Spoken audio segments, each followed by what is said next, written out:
ሳምንታዊው ሐምዳን ፖድካስት ተጀመረ። ሰላም አለይኩም ወራህመቱላሂ ወበረካቱ።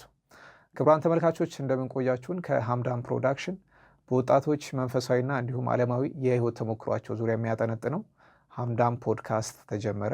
እስከ ፕሮግራማችን ፍጻሜ ለሚኖራቸው አብሮነት ከወዲሁ መልካም ቆይታ እንመኛለን። የፕሮግራሙ አዘጋጅና አቅራቢ እኔ ፋርሳኒ ነኝ።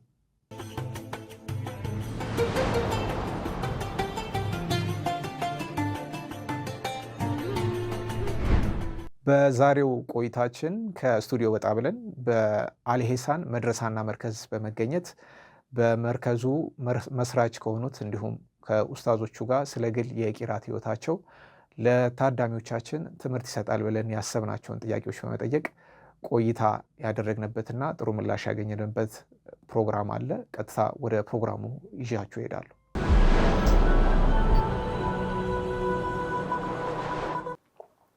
خير بسم الله الحمد لله رب العالمين الصلاة والسلام على رسول الله صلى الله عليه وسلم እኔ ስሜ አሊ አሚን አሊ ይባላለሁ።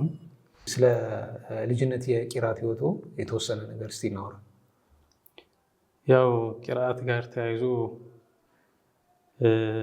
ብዙም አልቀራሁም በርግጥ ነገር ግን ያው ልጅ ሆነን ሳለ ወይም ደግሞ አንድ ሰው ምን ያክል ማወቅ አለበት የሚለውን ያክል ተወሰነ ማከረናል። ያ ማለት ተወልጄ ያደኩት ወደ ወሎ ኬሚሴ አካባቢ ነው። ያው ኬሚሴ እንደሚታወቀው እንደ ሀገርም እንደ ማህበረሰብም በተለያዩ አካባቢዎች የሚታወቀው የቁርአን ሀገር፣ የዒልም ሀገር ብዙ እንደዛ እየተባለ ይወራልና ከዛ አንፃር እኔም የድርሻዬን ያክል የተወሰነ እንትን ብያለሁኝና ያው ሙኽተሰር ነገራቶችን ልጅ ያለን ቁርአን ያከተምንበት ሁኔታ አለ። ከ10 ዓመት በታች 7-8 ዓመት ላይ ቁርአን ያከተምንበት ጊዜ ነው። ከዛ በኋላ እንግዲህ በዳዕዋውም ዘርፍ እንሳተፋለን። ከፕሮግራሞች ጋር እየሄድን እናዳምጣለን። በየሳምንቱ በየምኑ የነበሩ የዳዕዋ ፕሮግራሞች ነበሩ። እሱ ለራሱ እንደ ትልቅ መሰረት የሆነን አጋጣሚ ነበርና እሱ ነገር ጥሩ ነበር። በጣም ጥሩ። እስቲ በወቅቱ የሚያስታውሱት እስቲ የልጅነት ጥሩ ትዝታ የሚሉት ምን አለ በቂራት ህይወቱ በልጅነቱ? ያው ጥሩ ትዝታ የሚባለው የወላጅ እንድትቀራ የሚፈልጉት ነገር አለ። እኛ ደግሞ ያው እንደ ልጅ ጨዋታው ምኑ ነገር አለና እና ቤተሰብ እየገረፈን የሆነ ነገር እንገዛልሃለን እንደዚህ ትሆናለህ እየተባለን እያባበሉ ወደ ቁርአን የሚወስዱበት አጋጣሚ አለና እንደውም አንድ ጊዜ ማስታወሰው አልሄድም ሁላ ብዬ ቁርአን ቤት ልጅ ነኝ በጣምና መንገድ ላይ እየተገረፍኩ ሲሄድ የነበረበትን ሁሉ ቦታ አስታውሳለሁ አሁን ላይ እና ያ ጊዜ በጣም አሁን ላይ አድጌ ምናምን ሳስበው ያስቀኛል። ያን ጊዜ ግን ትልቅ ነበረ ሰዎች ያዋሉልኝ ነገር።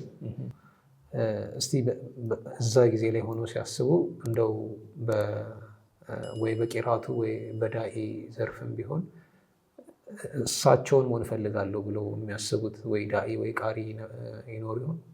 ማን ነበር እያዩ ውስጥ ያደጉት? ያው እንዳልኩ ቅድም ኬሚሴ ሲባል አካባቢው ድባቡ ምናምኑ በተለያዩ አካባቢዎች የሚነሳው ነገር አለና ሁሉም ማህበረሰቡ ያለበት የዒልም ደረጃ ወይም ደግሞ ለዲን ያለው ፍቅርና መነሳሳቱ ሁሉም ጋር አለ። ያን ስለ ሁሉም ሰው አርአያ ሊሆን ይችላል። እያየህ የምታደርገው ኢንቫይሮመንቱ፣ ጎረቤቱ፣ ሰፈሩ ላይ፣ መስጂድ ላይ ያ ነገሩ በራሱ ያነሳሳሃል። ግን በኹሱሰን ደግሞ ያው ቅድም እንዳልኩ በየሳምንቱ ዳዕዋ የሚደረግበት ጊዜ ነበርና ቅዳሜ ይመስለኛል ባልሳሳት እሁድ ወይ ቅዳሜ ከሁለት አንዱ ነው እና ኡስታዝ አብዱልፈታህ የተለያዩ ዳዕዋዎች የሚሳተፉበት ፕሮግራም አለና ያን ፕሮግራም ልጅ ያለው ራሱ አያመልጠኝም ነበር። ከሳምንት በጉጉት ነበር የምንጠብቀውና እዛ ላይ የሚሳተፉ ብዙ ዳዕዋዎች ቢኖሩም ኡስታዝ አብዱልፈታህ ትልቅ ለወጣቱ ለኔም ጨምሮ በዛ ሰዓት ልጆች ትልቅ ማሳያና ራዕይ የነበሩበት አጋጣሚ ነበር።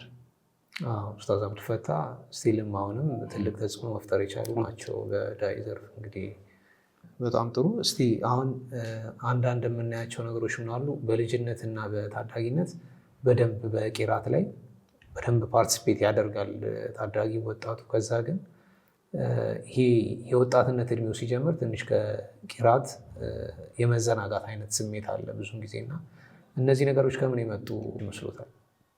ኸይር ያው ወጣትነት እንደሚታወቀው ሸሪዓውም አላሁ ሱብሓነሁ ወተዓላም ትልቅ ቦታ የሰጠው የእድሜ እርከን ነውና ለዛም ነው ረሱል ሰለላሁ ዐለይሂ ይላሉ የሰው ልጅ ከቀብሩ ሲነሳ ለትንሣኤ ዕለት ከአራት ነገር ሳይጠየቅ አይንቀሳቀስም ይላሉ። ከዛ ውስጥ የሚገርም አላሁ ሱብሓነሁ ወተዓላ ረሱል ሰለላሁ በተናገሩት ስለ እድሜው ይጠየቃል። ስለ ባሳለፈበት እድሜ አንድ ሰው 60 50 ሊኖር ይችላል። ስለዛ እድሜ ሙሉ ይጠየቃል አሉ። ከዛ ግን ከዛች መሀል ንጥል አድርገው ምን አሉ? አይን ሸባቢሂ ፊማ አፍናህ አሉ። ወጣትነቱን በምን አሳለፈ? ያ ማለት እድሜ ሙሉ የተጠየቀው እኮ በቂ ነበር። ነገር ግን ከዛች መሀል እድሜዋን ነው የወጣትነት እድሜዋን ነው እንደ አራተኛ ጥያቄ የተነሳውና ያ ማለት በጣም ትልቅ መሰረት ጥለህ የምታልፍበት የወጣትነት ጊዜ ከባድ ነውና በዛ ጊዜ ምን ይበዛል መሰለህ? ልክ እንደሚፈለገው ሁሉ ወጣትነት ጥሩ ደረጃ መድረስ እንዳለብህ እንደሚጠበቀው ሁሉ ጫናዎች ይበዛሉ። ያቻ ግፍ ያለ አካባቢው አለ፣ ብዙ ጫናዎች ይኖሩብሃልና ያው ወጣትነት ሲባል ይሄ ወጣትነት ዝም ብሎ ስሜት የምፈልገው ነገር የለም። ወጣትነት በራሱ ብዙ ነገራቶች ዲማንዱ ብዙ ነው፣ ሰፊ ነው የምትፈልገው ነገርና እነዛ ነገራቶችን ነው የምታስበው በዛ ሰዓት። ይሄ ዒልሙ ላይ ቁርአኑ ላይ ማሳለፉ፣ ዲኑ ላይ ማሳለፉ፣ መቅራቱ ምኑ የሚጠበቅብህ እድሜ መሆኑ ከመታወቁ ጋር ነገር ግን ብዙ ጫናዎች ስለሚመጡብህ እዛ ነገር ላይ ትሳባለህ። ይጓደኛል ነፍስያ በራሷ የምትፈልገው በዛ ሰዓት ብዙ ነገር አለ። ይሄ ሰርቶ መለወጥ፣ የሆነ ትምህርት ላይ ማሳለፍ፣ ጓደኞች ጋር የሆነ ቦታ ሄዶ መዝናናት ምናምን ይሄ ነገር ያምርሃልና ለዲኑ ወይም ደግሞ ለእውቀት ለዒልም ለቁርአን በዚህን ጊዜ ሰጥቶ መቅራቱ ትልቅ ቻሌንጅ ነው የማስበው። እና እኒህ ነገራቶች በተለይ አሁን ላይ ባለንበት ወቅት ብዙ ይሄ ሶሻል ሚዲያ ሙሉ ጫና አለና እሱ ነገር ወጣቱን ሰርቆታል፣ ሀሳቡን ሙሉ ወስዶታልና ይህንን ወጣት ወደ ዒልም ወደ ቁርአን ለመመለስ ትልቅ የሁላችንም ኃላፊነት ነው ብዬ ነው የምወስደው። ጥሩ ማብራሪያ ነው ኡስታዝ ነው። አንድ አሁን ላይ እንትን የምንለው ምንድነው በተለያዩ ማዕከላት አሁን ላይ መነቃቃት አለ ብዬ አስባለሁ። በተለይ እነዚህ የሂፍዝ ማዕከላት እና እስቲ የሂፍዝ ማዕከላት ምንድነው እንደ ማህበረሰብ እንደ ታዳጊም ቁርአን ሂፍዝን ያፈዙ ልጆች እስቲ ምንድነው ማለት ጥቅሙ ምንድነው? አንድ ታዳጊ ቁርአን ሐፈዘ ማለት ምን ማለት ነው? ለዛ ልጅ ለቤተሰቦች ውስጥ ምን ማለት ነው? እንደገና እንደ ማህበረሰብስ ወይም እንደ ቤተሰብ እዛ ቤት ውስጥ አንድ ቁርአን ያሐፈዘ ልጅ አለ ማለት ምን ማለት ነው? እስቲ እንደ ኢስላም ኸይር ያው ቁርአን እንግዲህ ያው እንደሚታወቀው ለሁላችንም መለኮታዊ መጽሐፍ ነው። ያ ከመሆኑ ጋር አላህ ሱብሓነሁ ወተዓላ ወማ ኸለቅቱል ጂነ ወል ኢንሰ ኢላ ሊያዕቡዱን ነው። ስለዚህ ያን አላህ ሱብሓነሁ ወተዓላ ያዘዘበትን እሱ እንድናመልክ ዓላማ አድርጎ ወደዚህ ምድር ሲያመጣ ግዴታ ይህን መለኮታዊ መጽሐፍ ማወቅ አለብን። ለዛም ነው እሱን አያይዞ መልእክተኛ ይላከልንና መልእክቱ እሱ ነው ማለት ነው። እኛ ጋር የደረሰው መልእክት ቁርአን ነው። ይህንን የቁርአን እያንዳንዱ ወላጅ እያንዳንዱ ወጣት ወይም ደግሞ የትኛውም እድሜ ላይ ክልል ላይ ያለ ሰው ይህንን መለኮታዊ መጽሐፍ የማወቅ ግዴታ አለበት። ስለዚህ ለዛም ነው ተቋማቶች በየቦታው አለን ልጆቻችሁን አስቀሩ እያሉ በየቦታው ድምፃቸውን የሚያሰሙት ይህ መለኮታዊ መጽሐፍ ሁሉም ጋር እንዲዳረስ ነው። ስለዚህ ቤተሰብ እንደ ቤተሰብ ለዚህ ነገር ልጆች ማነሳሳት የራሱ የሆነ ኃላፊነት አለበት። እንግዲህ ይሄ ሁሉ ከሆነ በኋላ ልጆቻቸውን በዚህ ማዕከል በተለያዩ የቁርአን ሂፍዝ ማዕከላት ሲያስገቡ ዓላማው አንድ ነገር ነው። ይህን መለኮታዊ መጽሐፍ በማወቅ የአላህ ውዴታ ማግኘት ነው ትልቁ ነገር ማለት ነው። ግቡ ያ ነውና ግብህ ያ ሲሆን የአላህ ውዴታ ለማግኘት ማታደርገው ነገር የለህም። ያ ማለት አንተ እንደው ምንድነው የሆነ ነገር ስትሰራ ሽልማቱን ካገኘህ በኋላ ያን ነገር ትተዋለህ። የቁርአን ሽልማቱ ደግሞ የአላህ ውዴታ ነው። የአላህ ውዴታ ደግሞ የምታገኘው ምናልባትም የምታውቀውም ከዚህ ዓለም ፍጻሜ በኋላ ነውና ስለዚህ አታቋርጥም ማለት ነው። ያን ውዴታ ለማግኘት እስከ እስትንፋስ መጨረሻ ድረስ አብረው ትቆያለህ ማለት ነውና የአላህ ውዴታ ያስገኛል። ምድር ላይ ሳለ ሰዎች ዘንድ አላህ ሱብሓነሁ ወተዓላም ዘንድ በሰማይ ቤት በምንም ትወሳለህና ቤተሰቦቻቸውን ደግሞ ልጆች በቀሩበት ቁርአን ከነሱም ባለፈ አኺራ ላይ ታጅ እንደሚያለብሱ መልእክተኛው ዓለይሂ ሰላም የተናገሩበት አጋጣሚ አለ። እነሱም ደግሞ መልእክተኛው ዓለይሂ ሰላም ብዙ አያይዘው እየቀራ የሚወጣበትን የጀነት ደረጃ እንዳለ እና ደግሞ ያ ደረጃው መጨረሻ ቀርቶት የሚያውቀው አያ ላይ እንደሆነ የተናገሩበት አጋጣሚ አለ። ሰው ደረጃ ይጨምርልሃል ማለት ነው። ጀነት ውስጥ ደረጃህን ከፍ ያደርገዋል። ሌላው ኡማ ትጠቅምበታለህ። እዚህ ምድር ላይ ሳለ ቀርተህ ለራስ ብቻ ተብቃቅተህ የምትሆን ነገር አለ። ቁርአን ኸይሩኩም መን ተዓለመ አልቁርአን ወዐለመሁ፣ እናንተ መልካም ብሎ ማለት ቁርአንን የቀራ ብሎ የሚያስተማር ነውና ኡማውን ትጠቅምበታለህ። ስለዚህ እነዚህ የቁርአን ትሩፋቶች ናቸው ያስባሉ በትንሹ። ኸይሩ ሳሉና እስቲ አሁን እርስዎ በኡስታዝነት እያስቀሩ ስላለበትና እያገለገሉበት ስላለው ስለ አልኢሕሳን መድረሳ እናውራና እስቲ መቼ እንደተቋቋመ ያለውን ሁኔታ እስቲ ንገሩኝ። አልኢሕሳን መርከዝ እንግዲህ ከተቋቋመ ኦልሬዲ 10ኛ ዓመቱን ጨርሶ 11ኛ ዓመቱን እየጀመረ ያለበት ሁኔታ ላይ ነው ያለው። አስሩን ጨርሶ 10ኛ ዓመት ጨርሶ 11ኛ ዓመት ላይ ነው ያለው። ሲቋቋምስ በምን ያህል ተማሪ ነው ደርሱን የጀመረው? እና ሌላው ደግሞ አሁን ላይ ምን ያህል ተማሪ ነው ያላችሁ? እስቲ እሱን ይንገሩ። መርከዙ ሲመሰረት የጀመሩ ልጆች ወይም ደግሞ መርከዙ ማስከፈሻ አድርጎ ያስጀመራቸው ልጆች 85 አካባቢ በቁጥር ናቸው። ያ ማለት 40 የሚያክሉ በቁጥር ተማሪዎች በነፃ ትምህርታቸውን የተከታተሉ ናቸው።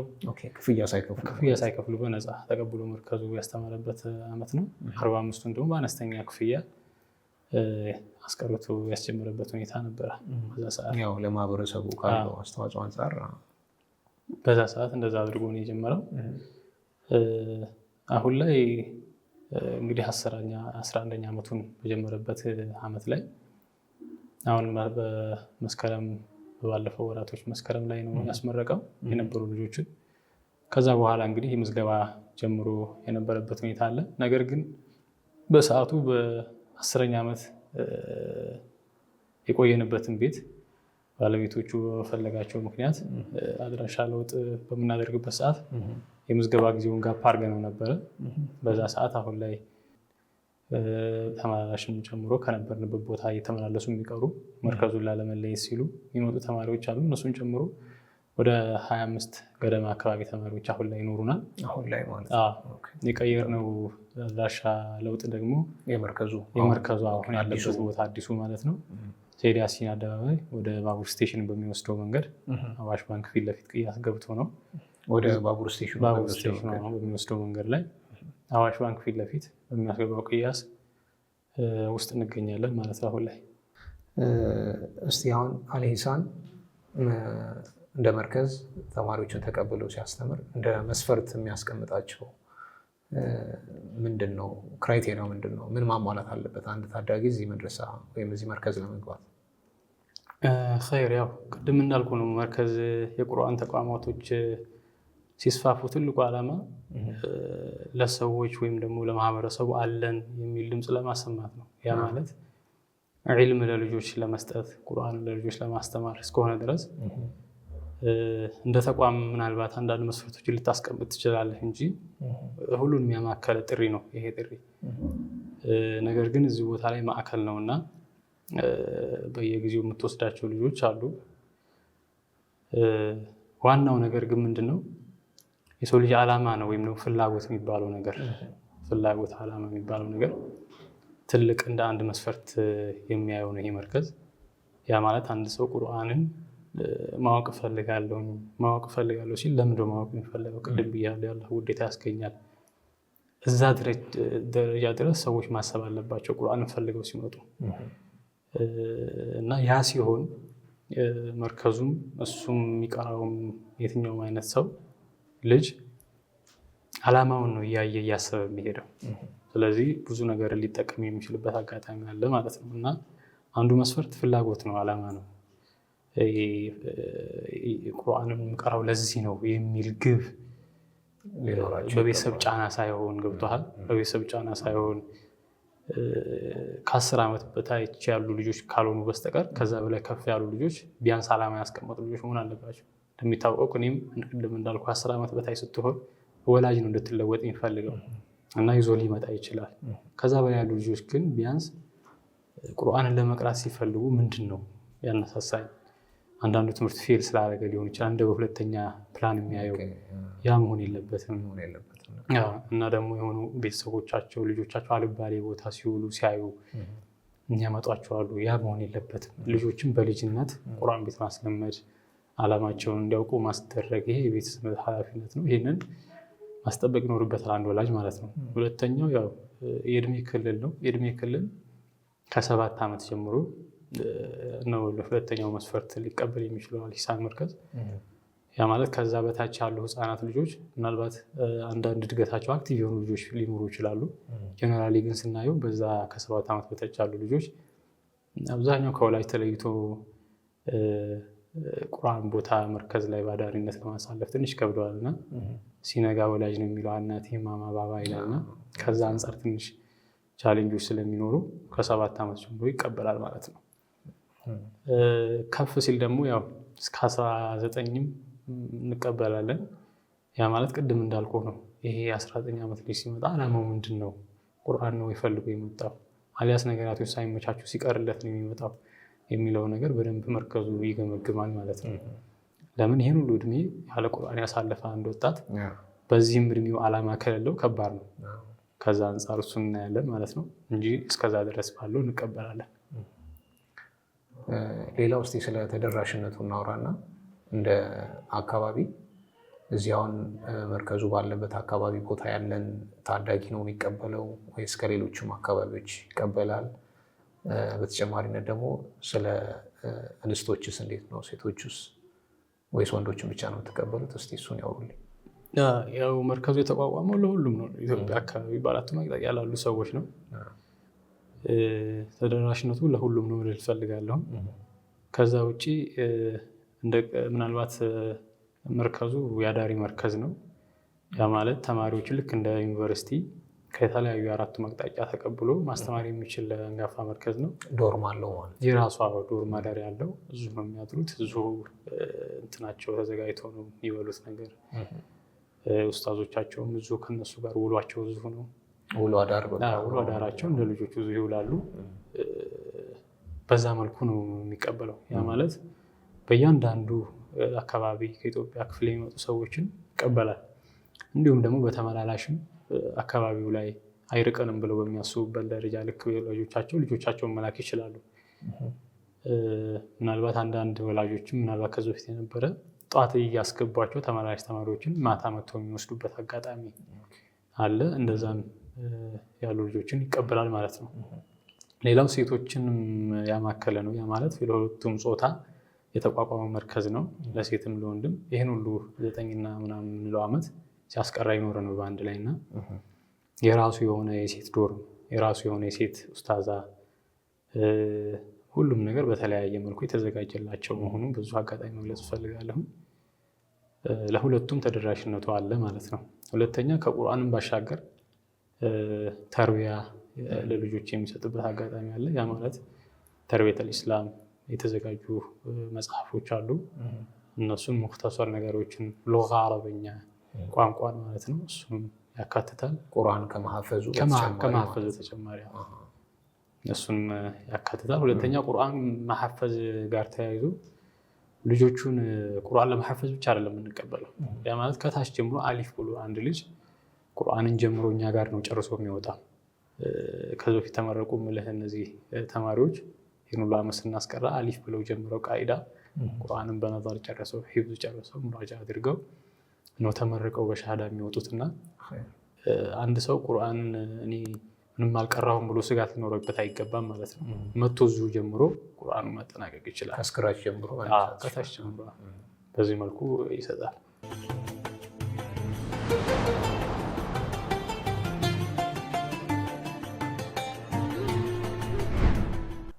እሺ ኡስታዝ፣ እንግዲህ ቁርአንን ሙሉ 30 ጁዝን ለማሐፈዝ አንድ ታዳጊ ምን ያህል ጊዜ ይፈጅበታል የሚለውን ነገር እስቲ ይነግሩኛል። ምክንያቱም ልጆች እንደየአቀባበላቸው የተለያየ አቅም ላይ ሊሆኑ ይችላሉ እና እስቲ ምን ያህል ጊዜ ይፈጃል አንድ ታዳጊ ሙሉ 30 ጁዝ ለማሐፈዝ በሂፍዝም እስቲ በነዝር የሚንገሩኝ?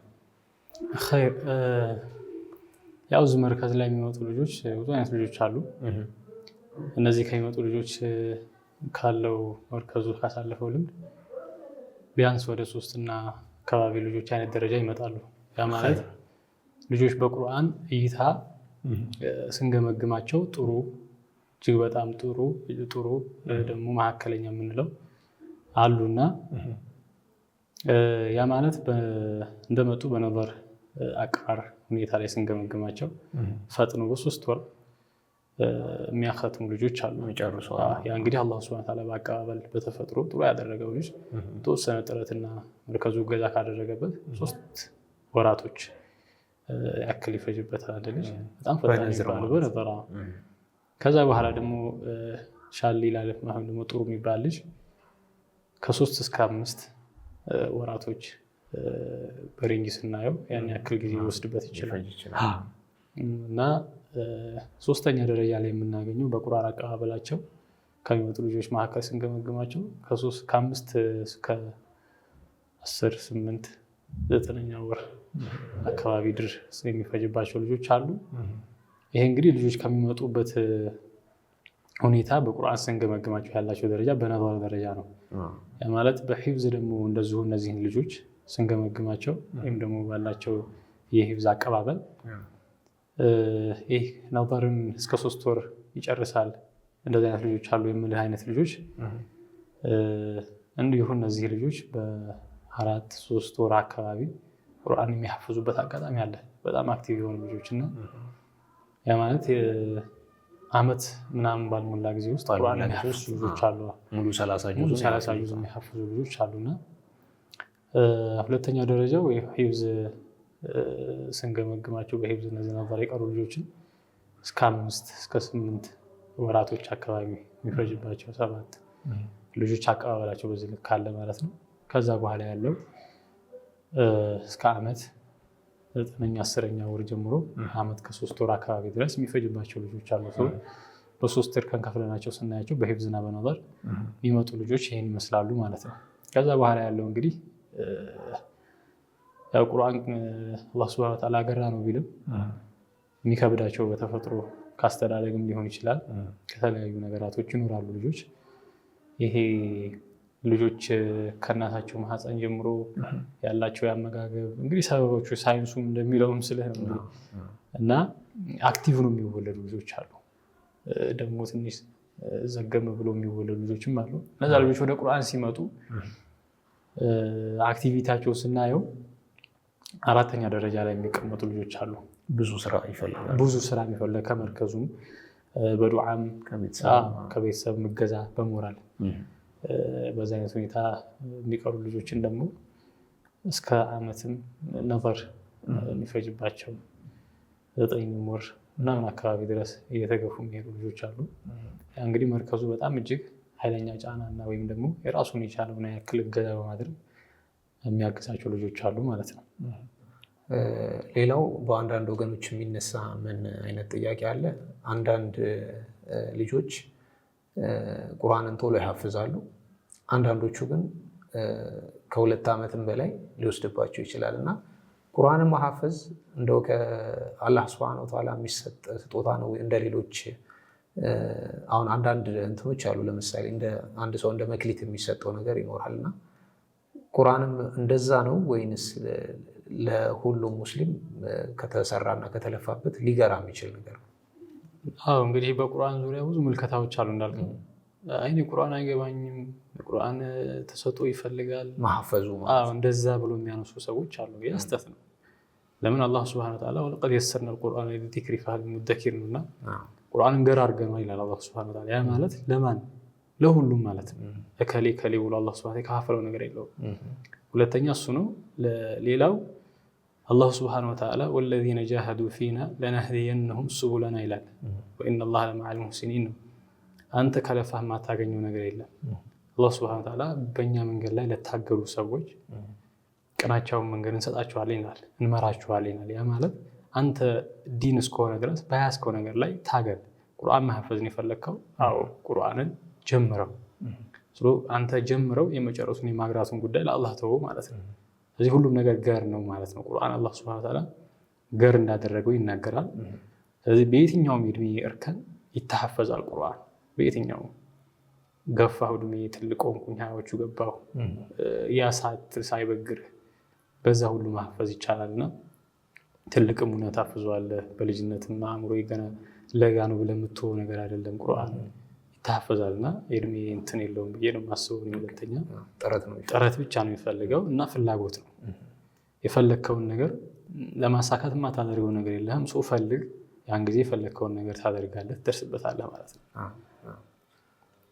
ኸይር ኡስታዝ፣ እስቲ አሁን በአል ኢሕሳን እንግዲህ ረዥም ጊዜ ነው በመርከዝ ደረጃ የቆያችሁትና ከዚህ ትምህርት ቤት ወይም ከዚህ መርከዝ ቁርአን ሐፍዘው ወጥተው ወይስ ምን ደረጃ ላይ ነው ያሉት? እስቲ እንትኑን እናያቸው ያሉበትን ሁኔታው። ኸይር፣ ያው መርከዙ ልጆችን አስቀርቶ ብቻ መሸኘት አይደለም። እዚህ ጋር ልነግርህ የምፈልገው ነገር ልጆች የት ደረሱ፣ ምን ላይ ናቸው፣ እነማን የት ናቸው፣ በምን ሁኔታ ላይ ናቸው የሚለውን ነገር በቻለው አቅም ይዳስሳል እና ከሸኘም በኋላ ማለት ነው ይከታተላል። አሁን ከ9 ዓመት ምናምን በቆየበት ጊዜ ከ1300 ምናምን በላይ ተማሪዎችን ቁርአን አሳፍዞ አስመርቋል። እነዚህ ልጆች ምናልባትም በሚያደርገው መርከዙ ክትትል እስከ ውጭ ሀገር ድረስ በመስጂድ ላይ የሚያሰግዱ ከዛም አልፎ ደግሞ ሴት ተማሪዎች በውጭ ሀገር እንዲሁ በኡስታዛነት የሚያስቀሩ ከዚሁ ቀርተው የወጡ ማለት ነው በአሜሪካ በተለያዩ አካባቢዎች እንዳሉ መረጃዎች አሉን ከኛም እና ልጆች በሀገር ውስጥም በተለያዩ መስጂዶች በረመዳን ከረመዳን ውጭ ባሉ ቦታዎች ላይ ሲሳተፉ የምናይበት ሁኔታ አለ። እዛ ድረስ ልጆችን እንትን ብሎ የሚሄድበት አጋጣሚ አለ። ኸይር ኡስታዝ፣ እንግዲህ ጥያቄዎችን ጨርሻለሁ። እስቲ በስተመጨረሻ እንደ አል ኢሕሳን መርከዝ የወደፊት እቅዳችሁን እስቲ ምንድን ነው? ወደፊት ይሄ መርከዝ ምን ደረጃ ላይ ደርሶ ማየት ነው ፕላን ያደረጋችሁት? ኸይር፣ መርከዙ እንግዲህ ሲመሰረት ጀምሮ የራሱ እቅድና ፕላን ያለው መርከዝ ነው። ለዛም ነው ይህን ያክል እድሜ አሁን የቆየው የማስበውና አላማና እቅድ ያለው መርከዝ ሲሆንና ተቋም ሲሆን እዛ አላማ ቦታ ላይ እስክትረግጥ ድረስ አትቆም እና ወደፊት ያው ይሄ መርከዝ ልጆችን በማስቀራት ብቻ ሳይሆን ሌሎች አካዳሚም ሊሆን ይችላል፣ ዓለማዊ ትምህርት ሊሆን ይችላል፣ ደግሞ እንዲሁም ደግሞ ማዕሀድ ደረጃ ያ ማለት በኮሌጅ አሊያም ደግሞ በእንትን ደረጃ ራሱን አሳድጎ በተለያዩ የዕልም ዘርፎች ልጆችን ለማብቃት ያለበት አጋጣሚ አለ። በአሁኑ ግን ተማሪዎችን እያስቀራ እየተቀበለ የሚሄድበት ሁኔታ ፕሮሰስ ሆኖ ማለት ነው። ኸይር ኡስታዝ፣ እንግዲህ ጥያቄዎችን ጨርሻለሁ። እንደነገርኩት እስቲ መነሳት ነበረበት የቀረ ሀሳብ ነው ቢለው የሚያነሱት ነገር ካለ እስቲ መድረኩን ይጠቀሙ። ኸይር፣ እኔ እዚህ ጋር ማስተላለፍ ፈልገው አንድ ፖይንት አለ። እሱም ለተማሪዎችና ለወላጆች ወይም ደግሞ ለልጆችና ለወላጆች ነው። ይህን ፕሮግራም የሚከታተሉ የትኛውም የኢትዮጵያ ክፍል ላይ ሆነው ለሚያዩ ሰዎች ባሉበት ቦታ ልጆቻቸውን በዲን መሰረት ማስጣል እንዳለባቸው፣ ገና ልጅ እያሉ ለዲን እንዴት ማብቃት አለብን የሚል ትልቅ ፕላን ነድፈው መንቀሳቀስ እንዳለባቸው። ለምን ዛሬ ላይ እንደምታየው ወጣቶቻችን ሙስሊም ወጣት ልጆች የት ናቸው ብለን ብናይ የሚያሳፍር ቦታ ነው የምናገኛቸው እና ከዛ አንጻር ያ ሁሉ ችግር አለ ብዬ የማስበው ቤት ውስጥ ነው። ልጅ መሰረቱ የሚቀረጸው ዓላማው ወደፊት የምታሳየው አቅርበህ ቤት ነው፣ አባትና እናት ናቸው። ይህንን ማሳየት ያልቻሉ ወላጆች የሆነ ቦታ ልጆቻቸው ሲወድቁ ሲያዩ ቁጭት ውስጥ መግባት እሱ ሌላ ታሪክ ነው። ያን ጊዜ አልነበረም መቆጨት። ልጅ ጋር የምትቆጨው ገና ልጅ ከያለ ባባ ማማ ሲል ጀምሮ ዲን ምንድን ነው መስጂድ ትወስደዋለህ፣ ታሳየዋለህ። በዛ ሁኔታ መሆን አለበት። ሌላው ወላጆች እንደዚህ አይነት የዲን ቦታ የመርከዝ የተለያዩ ቦታዎች ላይ ሲያሳትፏቸው ወላጆቻቸው ምናልባትም ከራሳቸው ላይ የሚያስጠይቃቸውን የሆነ ኃላፊነት አውርደዋል።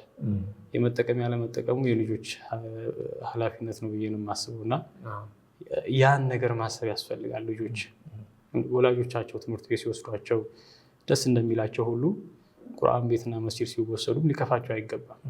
ለምን እየመሯቸው ያሉት ቤተሰቦቻቸው ወደ አላህ እስከሆነ ድረስ ያን ነገር ልጆች ማወቅ አለባቸው። ወዴት ነው እየተወሰድኩ ያለሁት? ለምንድን እዚህ ቦታ ያመጡ መርከዝ ከሆነ እና ለምን መሰለህ አንተ መልክተኛ ዐለይሂ ሰላም ምን አሉ? ሁላችሁም ጠባቂዎች ናችሁ፣ በምትጠብቁት ነገር ላይ ትጠይቃላችሁ አሉ። ስለዚህ አንተ ለልጆች ተጠያቂ ነህ ማለት ነው። ጠባቂያቸው እስከሆንክ ድረስ ተጠያቂ ነህ። ልጅን የታደረስክ በዚህ እድሜዋ የት ነበረች? እያንዳንዱን የእድሜ እርከኗን አንተን ኃላፊነት የምትወስደው። ከፍ ብሎ ብሎክ ሲደርሱ ግን አምጥተህ መርከዝ ላይ ስታስገባው ኃላፊነትን ታወርዳለህ ከራስህ ላይ። ቢያንስ መስጂድ አስገብቼዋለሁ፣ መርከዝ አስገብቼዋለሁ። ልጁ ያንን አውቆ አባቴ ለኔ ሲል ነው እናቴ ለኔ ስትል ነው በማለት የመጡበትን ወይም ደግሞ ያገኙትን ቻንስና ድል መጠቀም የልጆች ደግሞ ያኔ ኃላፊነታቸው ይሆናል። አልጠቀምም ብሎ ራሱን የሚገፋ ልጅ ደግሞ ነገ አላሁ ሱብሓነሁ ወተዓላ በቤተሰቦች በኩል ያለ ቦታ መርከዝ እንድትውል ቁርአን እንድታሐፍዝ አመቻችልህ ነበር፣ ተጠቀምክ ወይ ብሎ ይጠይቃል። ስለዚህ ያን ጊዜ ምላሽ ምንድን ነው? አዎ ተጠቅሜበታለሁ ከሆነ እሰየው፣ አልተጠቀምኩበትም ከሆነ ግን የምትለው ያን ጊዜ መመለስ በማትችልበት ሁኔታ ላይ ነው ያለውና ትጸጸታለህ ማለት ነው። ልጆች መርከዝ ላይ ወላጆቻቸው ሲያስገቧቸው ይሄ ነገር ለእኔ ተብሎ ነው፣ ወላጆች ለእኔ አስበው ነው፣ ወደ አላህ እንድቃረብበት አስበው ነው ብለው ሊለፉ ሊተጉ ይገባል። ወላጅ ደግሞ ልጆች ገና 15 እና ብሉግ ደረጃ ላይ ሳይደርሱ ቤት እያሉ አባት ወደ መስጂድ ሲሄድ ልጁን ይዞ እንዲሄድ መስጂድ ላይ እንዲያመላልሰው፣ ቁርአን እንዲያሰማው፣ ቁርአን እንዲቀራለት፣ እንዲሰማው በዛ ሁኔታ ውስጥ ማሳለፍ ያስፈልጋል የሚል መልእክት አለኝ እኔ ለወላጆችም ለልጆችም የሚሆን መጨረሻ ላይ ማነሳው። ሹክራን። እንግዲህ ለተሰጠን ጊዜ ከልብ እናመሰግናለን። እናመሰግናለን።